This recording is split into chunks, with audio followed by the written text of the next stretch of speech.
മനശങ്കര വരപ്രസാദ് ഗാരു എന്ന് പറയുന്ന ഈ സിനിമ Anil Ravipudi brand of humour ഇഷ്ടപ്പെടുന്നവർക്ക് മാത്രമേ ഈ സിനിമ വർക്കാവുകയുള്ളൂ. അത് ആദ്യമേ പറയുകയാണ്. കാരണം എന്ന് വെച്ചിട്ടുണ്ടെങ്കിൽ നോ ലോജിക് ഓൺലി മാഡ്നസ് എന്നുള്ള രീതിയിൽ പടമെടുക്കുന്ന ഒരാളാണ്. പുള്ളിയുടെ ഫിൽമോഗ്രാഫി നോക്കുകയാണെന്നുണ്ടെങ്കിൽ 100% സക്സസ് റേറ്റ് ആണ്. അതായത് ഇന്നേ വരെ പുള്ളിയുടെ ഒരു സിനിമ പോലും പരാജയപ്പെട്ടിട്ടില്ല. തെലുഗു ഓഡിയൻസ് അവരുടെ കൾച്ചർ അതിൽ റൂട്ടഡ് ആയിട്ടുള്ള ആ രീതിയിലുള്ള കോമഡി സിനിമകളാണ് പുള്ളി എടുക്കുന്നത്.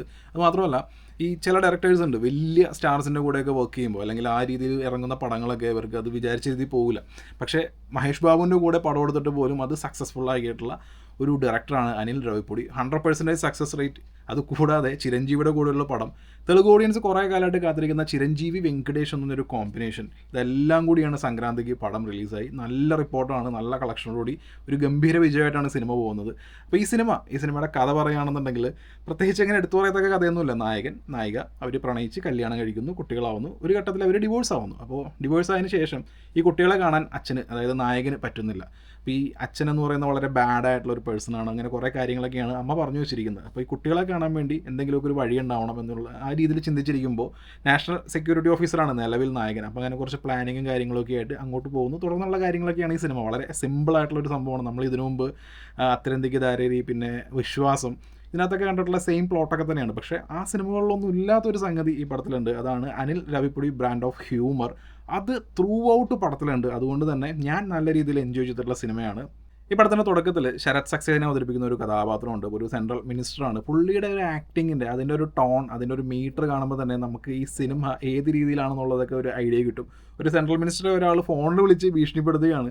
അപ്പോൾ ആ ഒരു മൊത്തത്തിൽ, അതായത് തുടക്കത്തിലെ സീനിൽ തന്നെ ആ ഒരു അനിൽ രാവിപ്പുടിയുടെ ആ ഒരു ഹ്യൂമറിൻ്റെ സംഭവം തന്നെ നമുക്ക് കിട്ടും. പിന്നീട് നായകൻ്റെ ഇൻട്രോ. നായകൻ എന്ന് പറയുന്നത് വലിയ സെക്യൂരിറ്റി, വലിയ ഓഫീസറൊക്കെ തന്നെയാണ്. പക്ഷേ ഒരു ഫാമിലി മാൻ, അതായത് ഫാമിലി മാൻ സീരീസിൽ മനോജ് ബാജ്പേയി ഇല്ലേ, ഒരു മിഡിൽ ക്ലാസ്, ആ രീതിയിലൊക്കെ പുള്ളിയുടെ ഇൻട്രഡക്ഷനും കാര്യങ്ങളും വരുന്നത്.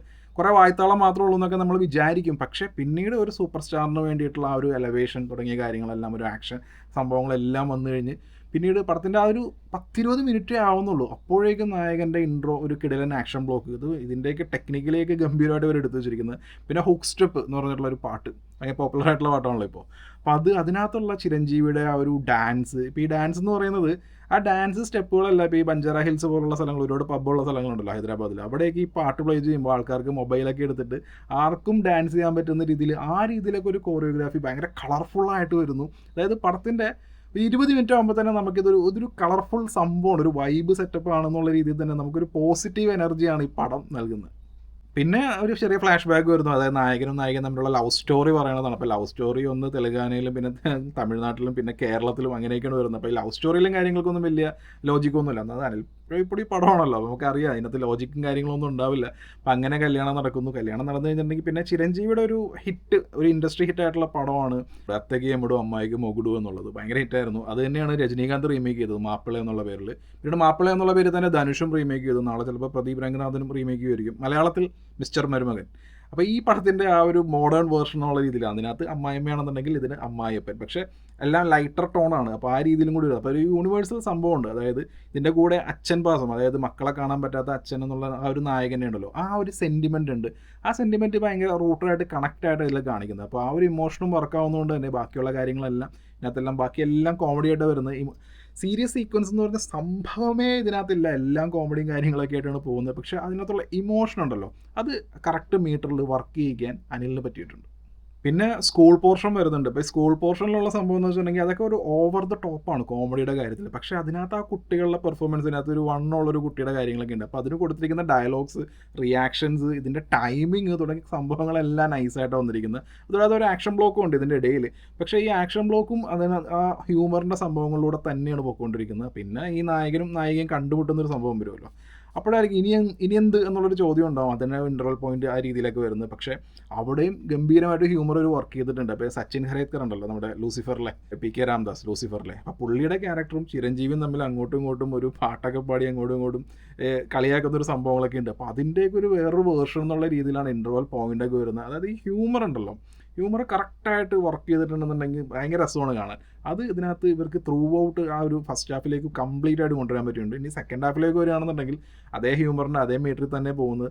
അപ്പോൾ ഇതിനകത്ത് യൂണിയൻ മിനിസ്റ്റർ ഭയങ്കര വലിയ ഏറ്റവും സക്സസ്ഫുൾ ആയിട്ടുള്ള ബിസിനസ് കാര്യം, ഈ രീതിയിലൊക്കെയാണ് ഇവരുടെ യൂണിവേഴ്സ് ബിൽഡ് ചെയ്തിരിക്കുന്നത്. പക്ഷേ നോ ലോജിക് ഓൺലി മാഡ്നസ് ആണ്. നോ ലോജിക് ഓൺലി മാഡ്നസ് നമ്മളെ വെറുപ്പിക്കാത്ത രീതിയിലാണ്. അതായത് ഈ മാഡ് എന്നുള്ളത് നമുക്ക് പ്രേക്ഷകർക്ക് കിട്ടുന്നില്ല, അതാണ് ഇവരുടെ ഒരു ഹൈലൈറ്റ്. ആ രീതിയിലൊക്കെ കുറേ സീക്വൻസും കാര്യങ്ങളൊക്കെ പോകുന്നുണ്ട്. അതിനിടയിൽ പടം പെട്ടെന്നൊന്ന് ഡൗൺ ആവുന്നുണ്ട്. ഒരു പാട്ടുണ്ട് ചിരഞ്ജീവി നയൻതാരയുള്ള, അപ്പോൾ ആ ഒരു പാട്ട് വരുന്ന പോർഷനൊക്കെ ആകുമ്പോഴേക്കും പടം ഡൗൺ ആവും. അപ്പോൾ ഈ സംവിധായകനെ അറിയാം പടം ഡൗൺ ആയിട്ടുണ്ടെന്ന്. അത് പിന്നീട് വരുന്ന സീക്വൻസ് എന്ന് പറഞ്ഞിട്ടുണ്ടെങ്കിൽ ഈ പറഞ്ഞ വെങ്കടേഷിൻ്റെ പോർഷൻസാണ്. പടം തീരാൻ ഏകദേശം ഒരു അരമണിക്കൂറൊക്കെ ഉള്ളപ്പോഴാണ് പുള്ളിയുടെ പോർഷൻ വരുന്നത്. പിന്നീട് അങ്ങോട്ടേക്ക് ഹെവിയാണ്. കാരണം വെങ്കടേഷൻ ചിരഞ്ജീവി അന്യായ കെമിസ്ട്രിയാണ് ഇവരെ സ്ക്രീനിൽ കാണാനായിട്ട്. പിന്നെ ചിരഞ്ജീവിയുടെ പാട്ട് വെങ്കടേഷ് ഡാൻസ് ചെയ്യുന്നു. വെങ്കടേഷിൻ്റെ സംക്രാന്തിക്ക് വസ്തുവിന് ആ പാട്ടിലുള്ള തന്നെ ചിരഞ്ജീവി ഡാൻസ് ചെയ്യുന്നു.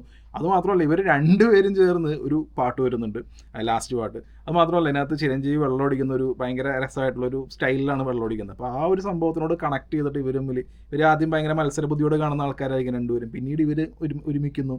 ആ രീതിയിലൊക്കെ പോയിട്ട് ഒരു രസമായിട്ടാണ് ഈ പടത്തിൻ്റെ അത് വെങ്കടേഷിൻ്റെ ആ ഒരു ക്യാമിയോ എന്ന് പറയുന്നത് പടത്തിൻ്റെ അവസാനം വരെയുണ്ട്.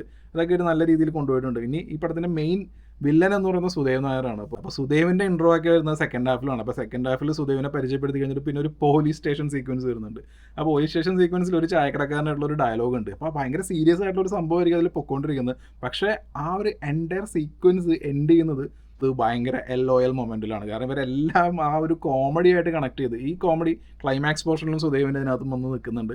അപ്പോൾ കോമഡി നല്ല രീതിയിൽ ഇവർ കറക്റ്റായിട്ട് ബ്ലെൻഡ് ചെയ്ത് എല്ലായിടത്തും വെച്ചിരിക്കുന്നതുകൊണ്ട് തന്നെ ഈ പടം ഷോർട്ടായിട്ട് നമുക്ക് എവിടെയും ബോറടിക്കാതെ, ഈവൻ അതിൻ്റെ ക്ലൈമാക്സിൻ്റെ ഒരു ചെറിയ ഇമോഷനും കാര്യങ്ങളൊക്കെ ഉള്ളൂ, അതിലും വരെ കോമഡിയൊക്കെ കലർത്തി കളർഫുൾ ഒരു എൻ്റർടൈൻമെൻറ്റ് എന്നുള്ള രീതിയിൽ ആ ഒരു ക്ലൈമാക്സ് നൽകിയാണ് പടം അവസാനിക്കുന്നത്. പിന്നെ ഇതിൻ്റെ പടത്തിലെ പെർഫോമൻസ്, ചിരഞ്ജീവി നല്ല എനർജറ്റിക് ആണ്. പാട്ട്, ഡാൻസ്, ഫൈറ്റ്, ഇമോഷൻ തുടങ്ങിയ എല്ലാ കാര്യങ്ങളിലും പുള്ളി അടിപൊളിയായിട്ട് ചെയ്തിട്ടുണ്ട്. ഡിജിറ്റൽ മേക്കപ്പ് ആണെന്ന് അറിയാം, എന്നാൽ പോലും പുള്ളി ഭയങ്കര യങ് ആയിട്ട് ഫീൽ ചെയ്യുന്നുണ്ട്. ഈവൻ നയൻതാരയുടെ കൂടെ നിൽക്കുമ്പോൾ പോലും നയൻതാരനേക്കാളും ചെറുപ്പമായിട്ടൊക്കെ തോന്നും. പിന്നെ പുള്ളി നല്ല ഫിറ്റാണ്. അതിപ്പോൾ VFX ആണ്, ഒന്നും പറയാൻ പറ്റില്ല തെലുങ്കിലെ കാര്യം. കാരണം അവർ ബോഡി VFX ആയിരിക്കാം, ഫേസ് ഇപ്പോൾ ഡിജിറ്റൽ മേക്കപ്പ് നല്ല രീതിയിൽ ഇടാം. അപ്പോൾ ആ രീതിയിലേക്കാണ്. പിന്നെ നയൻതാരയുടെ ക്യാരക്ടർ, അതായത് വിശ്വാസം സിനിമയിൽ നമ്മൾ കണ്ടിട്ടുള്ള അതേ സംഭവം തന്നെയാണ്, അത് അങ്ങനെ തന്നെയാണ്. പക്ഷേ കുറച്ചും കൂടി ഒരു ലൈറ്റർ നോട്ടിലാണ് വരുന്നത്. പിന്നെ കാതറിൻ തെരേസ, രഘു ബാബു ഇവരൊക്കെ ഫുൾ ടൈം നായകൻ്റെ കൂടെ ഉണ്ട്. ആ ഒരു കോമഡി എന്നുള്ള രീതിയിലാണ്, വെറുപ്പിക്കാത്ത രീതിയിൽ നല്ല രീതിയിൽ തന്നെ ചെയ്തു പോയിട്ടുണ്ട്. പിന്നെ വെങ്കടേഷ് വന്നു കഴിഞ്ഞിട്ടുണ്ടെങ്കിൽ പിന്നെ ഭയങ്കര കളർഫുള്ളാണ്. ആ ഒരു ഇത് തന്നെ മാറി മൊത്തത്തിലുള്ള ആ ഒരു കിടിലൻ എൻ്റർടൈൻമെൻ്റ് ആണ്. പിന്നെ എൻ്റർടൈൻമെൻറ്റ് ലെവൽ പിന്നെ കുറച്ചുകൂടി മാറി. അങ്ങനെ എല്ലാ രീതിയിലും പെർഫോമൻസ് ഒക്കെ ആണെന്നുണ്ടെങ്കിൽ അടിപൊളിയാണ്. പടത്തിൻ്റെ ടെക്നിക്കലി കിഡുവാണ് പടം.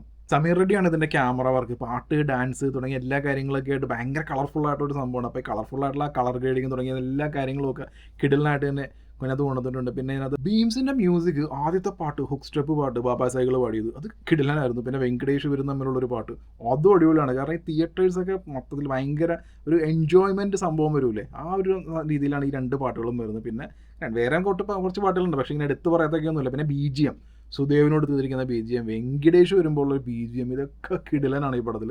ടെക്നിക്കലി അടിപൊളിയാണ്. സൗണ്ട് ഡിസൈൻ, സൗണ്ട് മിക്സിങ് തുടങ്ങിയ ടെക്നിക്കലി ഇതുപോലത്തെ വലിയ തെലുങ്ക് പടങ്ങളൊക്കെ അവർ നല്ല രീതിയിലായിരിക്കും അവർ ചെയ്തു വെച്ചിരിക്കുന്നത്. അതൊക്കെ ഇതിനകത്ത് തന്നെ വന്നിട്ടുണ്ട്. പിന്നെ എൻഗേജിങ് ആണോ എന്ന് വെച്ചിട്ടുണ്ടെങ്കിൽ ഫസ്റ്റ് ഹാഫ്, സെക്കൻഡ് ഹാഫ് ഇതിനകത്തെല്ലാം ഈ ഹ്യൂമർ കറക്റ്റായിട്ട് ബ്ലെൻഡ് ചെയ്തുകൊണ്ട് നമുക്ക് എവിടെയും ഡൗൺ ആയിട്ട് തോന്നില്ല. ഇനി എവിടെയെങ്കിലുമൊക്കെ ഡൗൺ ആവുമെങ്കിൽ അവർക്കത് അറിയാൻ പറ്റും. അതപ്പം തന്നെ പിന്നീട് അങ്ങോട്ടേക്ക് ഭയങ്കര എൻഗേജിങ് ആയിട്ടുള്ളൊരു സീക്വൻസും കാര്യങ്ങളൊക്കെ വന്നിട്ട് 2 മണിക്കൂർ 45 മിനിറ്റ് ത്രൂ ഔട്ട് എൻഗേജിങ് ആയിട്ടുള്ള ഒരു സിനിമാറ്റിക് എക്സ്പീരിയൻസ് ആയിരുന്നു. പിന്നെ ഈ തെലുഗു പടങ്ങളിലെ ഒരു ഫാമിലി കോമഡി ഫിലിം ആണെങ്കിൽ പോലും UA13+ ആണ് ഇതിൻ്റെ സർട്ടിഫിക്കേഷൻ. പക്ഷേ ആക്ഷൻ സീക്വൻസ് വരുമ്പോൾ കുറച്ച് ഡോസ് അധികം നമുക്ക് നിർബന്ധമാണെന്ന് തോന്നുന്നു. അതുകൊണ്ട് തന്നെ ആക്ഷൻ സീക്വൻസിനും കുറച്ച് UA13+ പറ്റിയ ആക്ഷൻ വയലൻസ് ഒന്നും അല്ല ഇതിനകത്ത് വന്നിരിക്കുന്നത്. അതുകൊണ്ട് UA16+ ആണ് ഇതിന് കറക്റ്റായിട്ടുള്ള റേറ്റിംഗ്. പിന്നെ മൊത്തത്തിൽ ഞാൻ വളരെ എൻജോയ് ചെയ്തിട്ടുള്ള ഒരു വാച്ചബിൾ ആയിട്ടുള്ള ഒരു മൂവി എക്സ്പീരിയൻസ് ആയിരുന്നു. അനിൽ രാവിപ്പുടി എന്ന് പറയുന്ന ഡയറക്ടർ, അയാളുടെ ബ്രാൻഡ് ഓഫ് ഹ്യൂമർ ഇഷ്ടപ്പെടുന്നവർക്ക് ബോണസായിട്ട് കിട്ടുന്ന ചിരഞ്ജീവിയുടെ നല്ല എനർജറ്റിക് പെർഫോമൻസ്, ചിരഞ്ജീവി, വെങ്കടേഷ് ഇവരുടെ അവസാനത്തെ ഒരു അരമണിക്കൂറോളമൊക്കെ നമുക്ക് കിഡിലൻ എൻ്റർടൈൻമെൻ്റ് ആണ്. ആ രീതിയിലൊക്കെ വരുന്ന ഒരു കംപ്ലീറ്റ് പാക്കേജാണ്. പാട്ട്, ഡാൻസ്, ഇമോഷൻ, ആ രീതിയിലേക്കുള്ള എല്ലാം ഒരു, ഞാൻ പറഞ്ഞല്ലോ 2.25 മണിക്കൂർ എവിടെയും ബോറടിപ്പിക്കാത്തുള്ള ഒരു കംപ്ലീറ്റ് പാക്കേജാണ് ഈ പടം.